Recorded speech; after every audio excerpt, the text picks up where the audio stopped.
বাইরে ভাই আমার কথাটা শুনে যাবেন আর ভিডিওটা শেয়ার করবেন। দেখেন আজকে থেকে 3 বছর আগে যখন আমি বাংলাদেশ আসলাম, আমি প্রচুর কষ্ট করছি। একবার বাজার করতে হলে একবার বাজার করতে পারছি না, একবার একটা চাহিদা হলে একটা চাহিদা পারছি না। তারপর অনেক কষ্ট করে আমি সৌদি আরব গেছি। সৌদি আরব প্রচুর পরিমাণ কষ্ট করছি, একটা আপনারা সবাই দেখছেন। তারপর ছুটিতে বাংলাদেশ আবার পরে আমার ভিসাটা ক্যান্সেল হয়েছে, আর সৌদি আরব যেতে পারছি না। এখন আমি ফেসবুকে ভালো কিছু পাওয়ার আশায় আমি ফেসবুকে কাজ করছি। অনেকে ফেসবুকের মধ্যে কাজ না করালে অনেকভাবে অনেক কিছু বলছে যে কেন রে ভাই, আপনারা উৎসাহ দিবেন, তা না দিয়ে আপনারা এই যে উল্টাপাল্টা কমেন্ট করেন, উল্টাপাল্টা কথা বলেন। আমি তো কারো ক্ষতি করি নাই, আমি কারো নিয়ে তো কোনো মিথ্যা কোনো কথা বলি না। আমি তো যা কিছু করি সামাজিক জীবনের মাঝে যা আছে তা আমি করার চেষ্টা করি। আপনারা আমার একটু সাপোর্ট করবেন, আমার পাশে থাকবেন, আমার একটু ভালোবাসা দিবেন।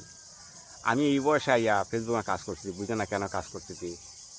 আমি অভাবের কারণেও আপনার পাশে আইয়া দাঁড়াইছি আপনার কাছে ভালোবাসা পাওয়ার জন্য। আমাকে একটু ভালোবাসা দিবেন, আমাকে আপনার কাছে রাখবেন। ধন্যবাদ সবাইকে।